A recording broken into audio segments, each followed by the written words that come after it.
The room was quiet, save for the faint hum of fluorescent lights overhead. Sophie sat stiffly in her chair, clutching her backpack like it might somehow shield her from what was happening.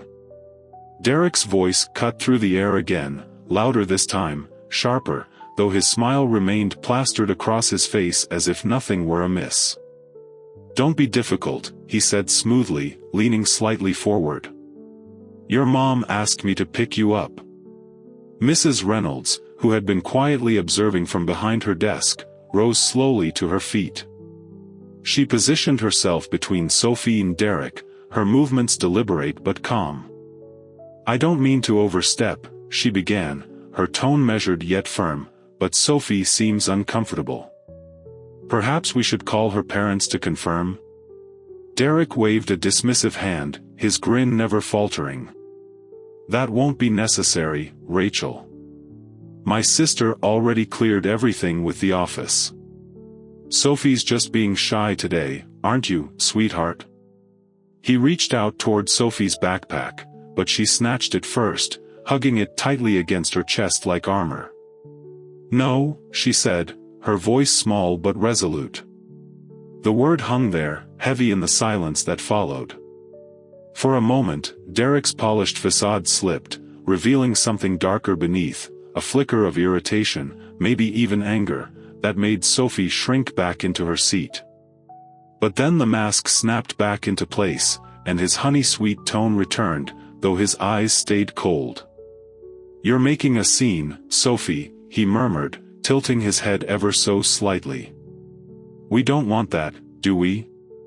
Remember our special talks about being a good girl." Mrs. Reynolds didn't hesitate. Moving quickly to her desk, she picked up the phone. "I think I should call Mr. Anderson." "That really isn't," Derek started, but Sophie interrupted him, surprising even herself. "I said no." The words erupted from her, loud and clear, echoing off the walls. Heads turned, other students stared. "I don't want to go with you. I don't want to play your games anymore. I want my daddy." The tension in the room thickened. Mrs. Reynolds was already dialing, her gaze locked unwaveringly on Derek. And suddenly, Uncle Derek, who had always seemed so big, so invincible, looked smaller, less certain. His smile wavered at the edges. "Sophie is clearly distressed," Mrs. Reynolds said firmly, her voice cutting through the charged atmosphere. "I'm calling her father." Derek took a step back toward the door, his friendly demeanor cracking under the weight of scrutiny. This is ridiculous. Rachel will hear about this." With that, he turned and left, letting the door swing shut behind him. As soon as he was gone, Sophie began to shake uncontrollably, her teeth chattering despite the warmth of the classroom. Mrs. Reynolds wrapped her in a soft blanket from the reading corner, speaking softly into the phone. "Mr. Anderson? This is Mrs. Reynolds from Millbrook Elementary. There's been a situation with Sophie." "Yes, no, she's safe. But I think you should come right away." Sophie clutched her backpack, feeling the enormity of what she'd done settle over her like a storm cloud. She'd said no. She'd actually said no, just like Officer Martinez had taught them during that safety presentation last month. But now everyone would be angry. Mom would cry. Aunt Linda would yell. And Uncle Derek, he'd told her not to tell anyone about their special secrets. What would happen now? Mrs. Reynolds knelt beside her, her expression gentle but serious. "Your daddy's on his way. You were very brave just now, Sophie. Do you understand that? Very, very brave." Sophie nodded, but she couldn't stop trembling. She'd broken the biggest rule, she'd refused Uncle Derek. Almost told someone about their secret. Her stomach churned with fear. Would he be mad? Would he try to hurt her? "Can you tell me why you didn't want to go with your uncle?" Mrs. Reynolds asked softly, giving Sophie space to breathe. Sophie looked at her teacher's kind face, then down at her unfinished drawing on the table, a maze of dark corridors and shadowy figures. She thought about all the things she wanted to say, about the knot of dread that lived permanently in her belly, about how Uncle Derek's games made her feel dirty and scared. But the words wouldn't come, not yet. Instead, she whispered, barely audible, "He's not safe."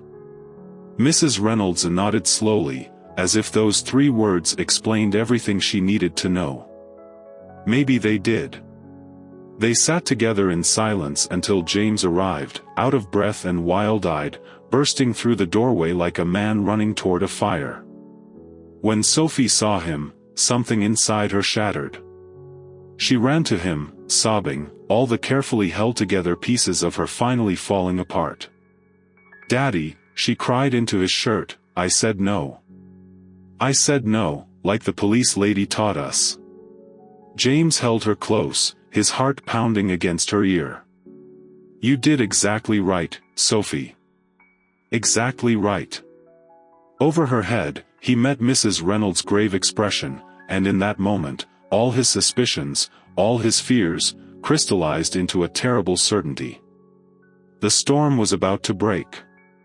The drive home from Millbrook Elementary was silent, heavy with unspoken words.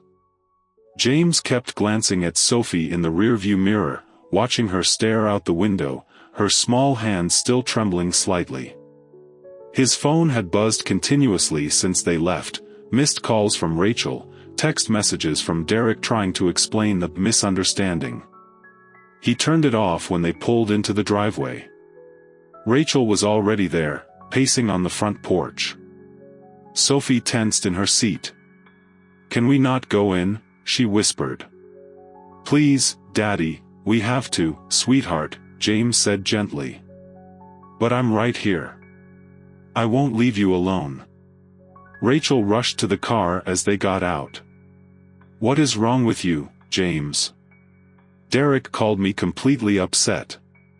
He said you had the school accuse him of," she trailed off, unable to finish the sentence.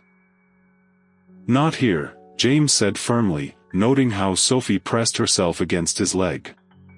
Inside, once in the house, Sophie tried to run upstairs, but Rachel caught her arm.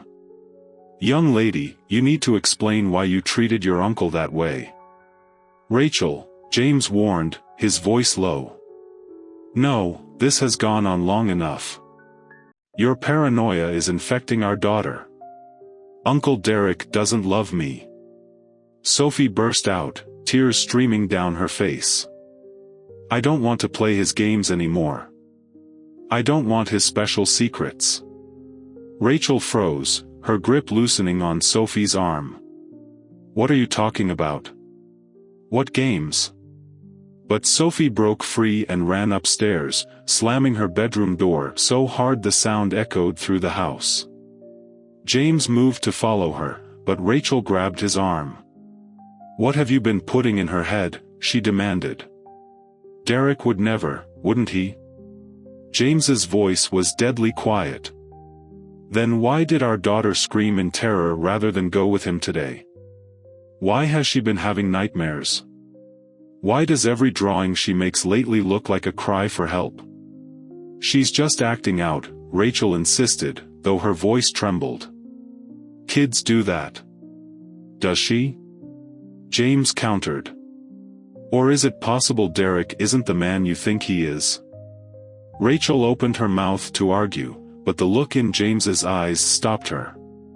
For the first time, doubt crept into her expression, fragile and fleeting, but there nonetheless.